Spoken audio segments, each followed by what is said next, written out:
শিক্ষা সহজের আজকের এই পর্বে দশম শ্রেণীর ছাত্রছাত্রীদের জন্য প্রথম পর্যায়ক্রমিক মূল্যায়নের প্রস্তুতি হিসেবে বাংলা বিষয়ের কিছু তথ্য তোমাদের কাছে তুলে ধরছি।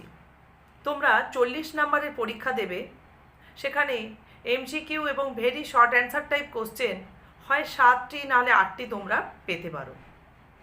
এরপর গদ্য থেকে একটি 3 নাম্বার, একটি 4 নাম্বার, আর পদ্য অংশ থেকেও একটি 3 বা 4, আর প্রবন্ধ জাতীয় রচনা থেকে একটি 4 নাম্বারের, গল্প অংশ থেকে একটি 4 নাম্বার, এবং শেষে নির্মিতি পোর্শন অর্থাৎ তোমাদের যেটা সিলেবাসে রয়েছে E2B, সেখান থেকে 4 নাম্বারের তোমরা প্রশ্ন পেতে পারো। তাই সমস্ত কিছুই কিন্তু একদম অ্যাকুরেট নয়। বিভিন্ন প্রশ্নে বিভিন্নভাবে প্রশ্নের মান বা সংখ্যা হেরফের হয়ে থাকতে পারে। তা যেহেতু তোমরা 40 নম্বরের প্রশ্নর পরীক্ষা দেবে, তোমাদের বাংলার সিলেবাসের দেখা গেছে যে একটি মাত্র কিন্তু গদ্য রয়েছে, গল্প রয়েছে। গদ্যর মধ্যে গল্প বলতে একটি টেক্সট রয়েছে, সেটি হচ্ছে জ্ঞানচক্ষু। গদ্য পোষণের মধ্যে আরও একটি রয়েছে প্রবন্ধ জাতীয় রচনা, হারিয়ে যাওয়া কালি কলম। এটার প্রশ্ন কিন্তু তোমরা আলাদা দাগে পাবে। আর সে জায়গায় তোমাদের পদ্যতে রয়েছে 3টি পদ্য, কবিতা আফ্রিকা, আয় আরও বেঁধে বেঁধে থাকি এবং অসুখী একজন। আজকে তোমাদের কাছে জ্ঞানচক্ষু গল্পটির বিষয়বস্তু সহ ছোট বড় প্রশ্ন, কীরকম তোমরা প্রশ্ন পেতে পারো একটু সংক্ষেপে তোমাদের যাতে রিভিশন হয় ঠিকঠাকভাবে সেজন্য আলোচনা করছি। দেখো, টেক্সটটাকে তো তোমাদের খুব যত্ন সহকারে শুরু থেকে শেষ পর্যন্ত পড়তে হবে। এবং তোমরা 24 সালে যে মাধ্যমিক পরীক্ষা হয়ে গেছে সেই প্রশ্ন লক্ষ্য করলে দেখতে পাবে যে একটি 3 নম্বরের প্রশ্ন এসেছিল। 3 নম্বরের প্রশ্নটি যে অংশ বা যে লাইন ধরে এসেছিল সেই লাইনটির উত্তর বা প্রশ্নের উত্তর আর যা যা লাইন ধরে হতে পারে সেই লাইনগুলো তোমরা একটু হালকা করে হলেও দেখে রাখতে পারো। আর বাদবাকি অংশটাকে কিন্তু তোমাদের খুব গুরুত্বের সঙ্গে পড়তে হবে। এবারে তোমরা 40 নম্বরের প্রশ্নের মধ্যে 3 থেকে 4 নম্বরের মানের প্রশ্ন পাচ্ছ ঠিকই, কিন্তু তোমরা যখন 25 সালে মাধ্যমিক দেবে তখন এই গদ্যটার ওপর থেকে বড় প্রশ্ন আসার খুব সম্ভাবনা রয়েছে। অর্থাৎ 5 নম্বরের প্রশ্ন, রচনাধর্মী প্রশ্ন আসার জ্ঞানচক্ষুর ওপর থেকে খুব সম্ভাবনা রয়েছে। তাহলে চলো আমরা দেখি টেক্সট পোর্শনের কোন কোন জায়গাটাকে আমরা কিভাবে তৈরি করব বা কিভাবে আমরা মনে রাখব, বা একই জায়গা থেকে উত্তর কোন কোন বিকল্প লাইন ধরে প্রশ্ন হতে পারে সেগুলো কিন্তু আমরা একটু জেনে রাখব। তাহলে দেখো, তোমাদের টেক্সট পোর্শনের মধ্যে 10টি অংশ রয়েছে। পুরো কাহিনীটাকে আমরা সেভাবে ভাগ করে মনে রাখতে পারি। প্রথমেই দেখো রয়েছে তপনের লেখক মেশো সাক্ষাৎ লাভ করা বা লেখক মেশো সম্পর্কে পরিচিত হওয়া, একদম প্রথমে। তারপর তাহলে এই লেখক মেশো সম্পর্কে পরিচিত হওয়ার অংশের মধ্যে যে বিকল্প লাইনগুলো ধরে আমরা প্রশ্ন পাই, দেখো একদম প্রথমেই রয়েছে কথাটা শুনে তপনের চোখ মার্বেল হয়ে গেল, বা এপাশের অংশে দেখো রয়েছে সত্যিকার লেখক। তাহলে এই লাইনগুলো ধরে যদি প্রশ্ন আসে তার উত্তর কিন্তু একই, যে কিভাবে লেখক মেশোর সাক্ষাৎ লাভ করা। এটা গেল প্রথম অংশ। দ্বিতীয় অংশ স্বরূপ আমরা পাই যেটা, যে তপনের লেখক মেশোকে খুব কাছ থেকে দেখার ফলে জ্ঞানচক্ষু উন্মিলিত হওয়া, অর্থাৎ লেখকদের সম্পর্কে একটা স্পষ্ট ধারণা তৈরি হওয়া। সেখানে বিকল্প প্রশ্ন হিসেবে, বিকল্প লাইন হিসেবে আমরা যে প্রশ্নগুলো পেতে পারি, যে কিন্তু নতুন মেশোকে দেখে জ্ঞানচক্ষু খুলে গেল তপনের, বা এ বিষয়ে সন্দেহ ছিল তপনের। তারপরে দেখো, লেখক মানে কোনো আকাশ থেকে পড়া জীব নয়, তপনদের মতোই মানুষ, তবে তপনেরই বা লেখক হতে বাধা কী। তাহলে এই লাইনগুলো ধরে যদি প্রশ্ন আসে বা এর মাঝখানেও, তখন কি হবে না, কিভাবে তপন লেখক মেশোকে কাছ থেকে কীভাবে দেখেছে এবং তার ফলে তার কি ধারণা সৃষ্টি হয়েছে, সেই ধারণাই হচ্ছে এই লাইনগুলো প্রশ্ন থাকতে পারে। এটা গেল 2 নম্বর অংশ কাহিনীর। 3 নম্বর অংশের মধ্যে দেখো রয়েছে যে তপন যেহেতু এই ধারণার বশবর্তী হয়েছিল যে লেখক হওয়ার পেছনে তার কোনো বাধা নেই, তাই তপন তার লেখা একটি গল্প ছোটো মাসিকে দেখায় এবং ছোটো মাসির মারফত সেই লেখাটি গিয়ে পৌঁছয় ছোটো মেসোর হাতে। এর ফলে লেখক মেসো, মাসির প্রতিক্রিয়া, সেই সঙ্গে তপনের প্রতিক্রিয়া, সেই অনুযায়ী দেখো বেশ কতগুলো লাইন রয়েছে এখানে। তপন অবশ্য মাসির এই হইচইতে মনে মনে পুলকিত হয়। রত্নের মূল্য জহুরির কাছেই। তখন আহ্লাদে কাঁদো কাঁদো হয়ে যায়। মেসোর উপযুক্ত কাজ হবে সেটা। এই লাইনগুলো ধরে যদি প্রশ্ন আসে, উত্তর কিন্তু সবগুলোরই কাছাকাছি। এটা গেল 3 নম্বর অংশ কাহিনীর। এরপরে দেখো 4 নম্বর অংশের মধ্যে আমরা কাহিনীর একটা ছোট্ট জায়গাকেই রাখতে পারি। তাহলে এর আগের 3 নম্বর অংশে আমরা দেখেছিলাম তপন, লেখক মেসো আর মাসির মধ্যে ব্যাপারটা ঘটেছিল। এবারে সেই ব্যাপারটা যখন সকলের সামনে উঠে এলো, অর্থাৎ বিকেলে চায়ের টেবিলে ওঠে কথাটা, সেই সঙ্গে তপন বিহ্বল দৃষ্টিতে তাকায়। এটা হচ্ছে আমি কাহিনীর 4 নম্বর অংশ বলে উল্লেখ করতে চাইছি। তা এখানে যদি এই 4 নম্বর অংশে দুটো লাইন ধরে প্রশ্ন আসে, তার উত্তর কিন্তু এই মাঝখানের অংশটা। প্রসঙ্গক্রমে তো আমাদেরকে তো কাহিনীর আগের অংশ একটু হলেও একটা দুটো লাইনে তুলে ধরতে হবেই।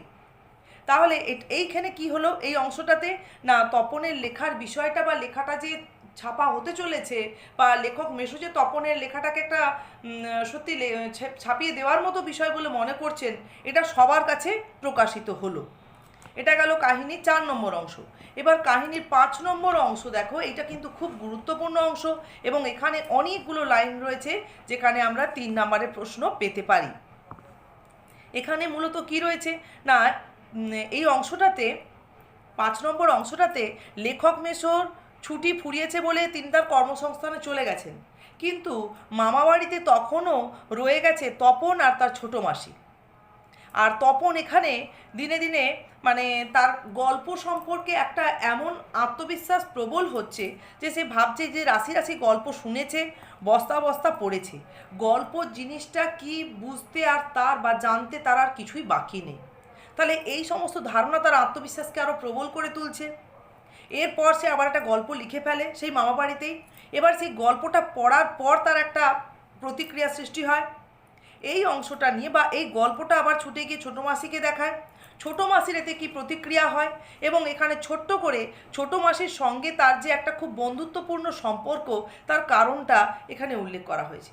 এটাকে আমি কাহিনীর 5 নম্বর অংশ বলে বলছি। তাই 5 নম্বর অংশে দেখো যেটা বিকল্প লাইন হিসেবে যেগুলো থাকতে পারে, যে এই কথাটাই ভাবছে তপন রাত দিন, বা শুধু এইটাই জানা ছিল না, গায়ে কাঁটা দিয়ে উঠল তপনের, মাথার চুল খাড়া হয়ে উঠল। এ কী ব্যাপার, এই যে সত্যি হুবহু গল্পের মতো লাগছে, তার মানে তপনকে এখন লেখক বলা চলে। হঠাৎ ভয়ানক একটা উত্তেজনা অনুভব করে তপন। তাহলে এই সমস্ত লাইন ধরে যদি প্রশ্ন আসে, উত্তর কিন্তু একটা জায়গাতেই সীমাবদ্ধ। এই অংশটাতে তপনের কোন কোন ধারণা থেকে আত্মবিশ্বাস প্রবল হলো, এর আগে তো লেখক মেসোকে দেখা একটা প্রসঙ্গ রয়েছে, তার সঙ্গে এই ভাবনাগুলো যত তপন মনের মধ্যে ভাবছে, ততই তার আত্মবিশ্বাস কিন্তু আরও প্রবল হয়ে উঠছে। এরপর তপনের আবার একটি গল্প লেখা, এবং গল্প লেখার ফলে আবার তার মধ্যে কী প্রতিক্রিয়া, আর ছোটো মাসির সঙ্গে তার এখানে সম্পর্ক দেখো। তাই এই ভয়ানক আনন্দের খবরটা সর্বাগ্রে ছোটো মাসিকে সর্বাগ্রে দিয়ে বসে। তাহলে ছোটো মাসিকে আগে খবরটা দেওয়ার কারণ কি? তারপরে দেখো, আরে বাবা খেপছিস কেন, তাহলে এই লাইন ধরে প্রশ্ন এলেও কিন্তু এখানে ছোটো মাসির সঙ্গে যে তার একটা খুব ঘনিষ্ঠ সম্পর্ক ছিল, সেই সম্পর্কটা উল্লেখ করে, এবং তপন যে ছোটো মাসির ওপরেই ভরসা করে, আর ছোটো মাসি যে তপনের সবটাই একদম নিখুঁতভাবে পেতে চান, সে কারণেই কিন্তু এই তপনের লেখাটার বিষয়ে ছোটো মাসির কিছুটা হলেও একটু সন্দেহ প্রকাশ করা বা তাতে সুনিশ্চিত হওয়া। আচ্ছা, এটা গেল তাহলে কাহিনীর 5 নম্বর অংশ। এর পরের অংশ দেখো, যে তপন বাড়ি চলে এসেছে মামাবাড়ি থেকে। এবার বাড়িতে আসার পরে তখনও তার ছুটি ফুরোয়নি, কিন্তু সেই সময়টা তপন কিভাবে কাটাচ্ছে, তখন বাড়িতে তপনের লেখার বিষয় নিয়ে কিভাবে একটা পরিচিতি গড়ে উঠেছিল, এটা হচ্ছে কাহিনীর 6 নম্বর অংশ। তবে এই 6 নম্বর অংশের মধ্যেই দেখো 6 নম্বরের অংশের শেষেই যেটা ঘটেছে, এটা হচ্ছে 24 সালে এই লাইনটা ধরেই প্রশ্ন এসেছিল। যে এমন সময় ঘটলো সেই ঘটনা, এটা 7 নম্বর অংশের মধ্যে চলে যাচ্ছে। 6 নম্বর শেষ আর 7 নম্বর অংশের মধ্যে যে তপনের লেখাটা সন্ধ্যাতারা পত্রিকায় ছাপা হয়েছে এবং লেখক মেশো আর মাসি তপনের বাড়িতে এসেছেন একদিন সন্ধ্যাতারা পত্রিকার একটি সংখ্যা হাতে করে নিয়ে। এখানে এই অংশটার যে লাইনটা ধরে প্রশ্ন এসে গেছে তার বিকল্প লাইন হিসেবে থাকে, বুকের রক্ত ছলকে ওঠে তপনের আর পৃথিবীতে এমন অলৌকিক ঘটনাও ঘটে। তাহলে এই লাইনগুলোর উত্তর কিন্তু এই যে তপনের লেখাটা পত্রিকায় ছাপা হয়ে এলো সেই প্রসঙ্গটা নিয়েই সীমাবদ্ধ। এরপরে এটা গেল তোমার 7 নম্বর অংশ। 8 নম্বর অংশের মধ্যে দেখো রয়েছে যে কারেকশানের কথাটা। তাহলে এবারে লেখাটা যখন সবার হাতে ফিরতে আরম্ভ করলো তখন সব মানে লেখক মেশোর কথা প্রসঙ্গে যখন কারেকশানের কথাটা বেরিয়ে এলো তখন সকলের প্রতিক্রিয়া কীরূপ হলো সেখানে দেখো, আমাদের থাকলে আমরাও চেষ্টা করে দেখতাম, ক্রমশ কথাটা ছড়িয়ে পড়ে, আর তপন যেন কোথায় হারিয়ে যায় এসব কথার মধ্যে। তাহলে এই লাইনগুলো ধরে প্রশ্ন এলে কিন্তু এই কারেকশানের প্রসঙ্গটা নিয়ে এখানে লেখক মেশো যা উপস্থাপন করেছিলেন আর সেখানে তপনের বাবা আর মেজো কাকুর যে প্রতিক্রিয়া সৃষ্টি হয়েছিল সেই সমস্ত প্রতিক্রিয়া এবং তাদের প্রতিক্রিয়াজনিত যে মন্তব্য তার মধ্য দিয়ে কিন্তু তপনের অনুভূতি। এটা তপনের লেখাটা ছাপা হয়ে আসার পরে এই 8 নম্বর অংশে আমরা দেখতে পাই যে তপনের লেখাটা ছাপা হয়ে আসার পরে তপন মনে মনে যে আহ্লাদ বা যে আনন্দটা সকলের কাছ থেকে পাবে বলে মনে করেছিল সেটা না হয়ে তার যেন একটু বিরূপ অনুভূতি অনুভব হয়। তার কারণ এটা 8 নম্বর অংশ হিসেবে কাহিনীর মধ্যে রয়েছে। এরপর দেখো 9 নম্বর অংশের মধ্যে রয়েছে তপনের নিজে সেই গল্পটি এবারে পড়তে আরম্ভ করা। এতক্ষণ কিন্তু পত্রিকাটা তপন মানে দেখলেও ভালো করে পড়ার সুযোগ লাভ করেনি। এরপর যখন তপন নিজে গল্পটা মায়ের অনুরোধে পড়তে আরম্ভ করে, এটা কাহিনীর 9 নম্বর অংশ, সেখানে তপনের কীরূপ অনুভূতি হলো যে তপন আর পড়তে পারে না, বোবার মতো বসে থাকে, বা এর মধ্যে তপন কোথা। এই লাইনগুলো ধরে প্রশ্ন এলে কিন্তু এর উত্তরটা তপন লেখাটা পড়তে গিয়ে কিভাবে পেল বা কারেকশানের সময় তপনের মনের মধ্যে যে অনুভূতিটা অনুভূত হতে আরম্ভ করেছিল বা তপন তার আহ্লাদটা যেভাবে হারাতে আরম্ভ করেছিল, এইখানে এসে তপন মানে তপনের কাছে সব কিছু পরিষ্কার হয়ে গেল যে কাহিনীটা কিভাবে পত্রিকায়, তার গল্পটা পত্রিকায় কিভাবে ছাপানো হয়েছে সেটা নিজে পড়ার পরে। এই লাইনগুলো ধরে প্রশ্ন হলে কিন্তু উত্তরটা একই জায়গায় সীমাবদ্ধ। এটা কাহিনীর 9 নম্বর অংশ। তাহলে 10 নম্বর অংশের মধ্যে কি রয়েছে না, তপনের এই মুহূর্তে, দুঃখের মুহূর্তের মধ্যে গভীরভাবে সংকল্প গ্রহণ করা।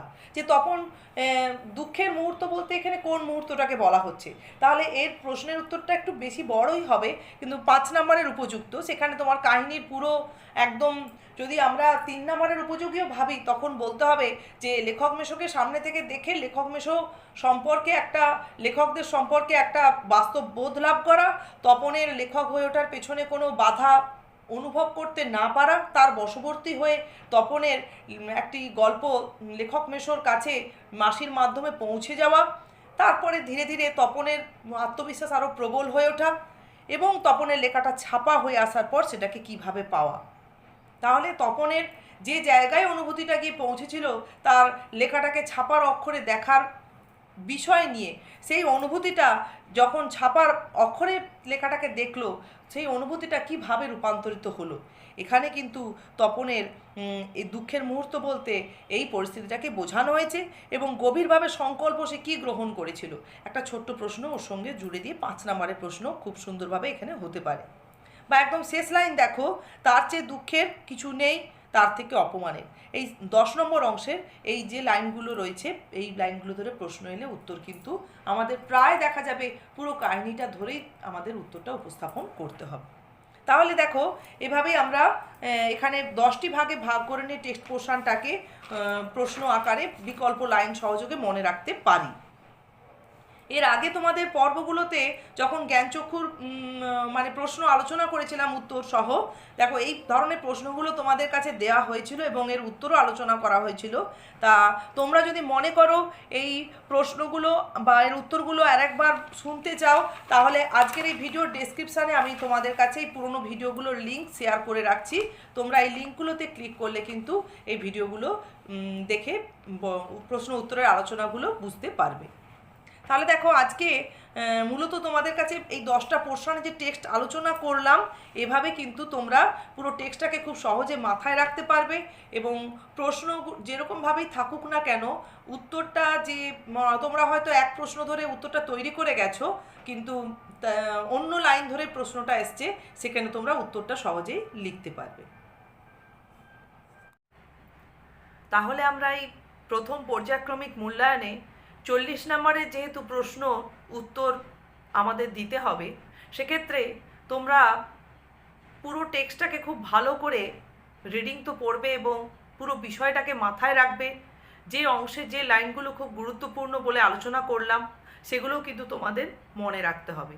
কেননা লাইন ধরো এমন একটা আনকমন দেয়া হলো, সেখানে উত্তর তোমরা হয়তো ভাবতে পারছো না কী লিখবে, কিন্তু উত্তর হয়তো তোমাদের জানাও আছে এবং তৈরি করাও আছে। সেক্ষেত্রে টেক্সটটাকে খুব ভালো করে রিডিং পড়ো, যাই প্রশ্ন উত্তর তোমরা তৈরি করো কিনা। তাহলে এভাবেই তোমরা জ্ঞানচক্ষু গদ্যটা একটু রিভিশন করো পরীক্ষার আগে, দেখবে সব প্রশ্নের উত্তর তোমরা লিখতে পারবে।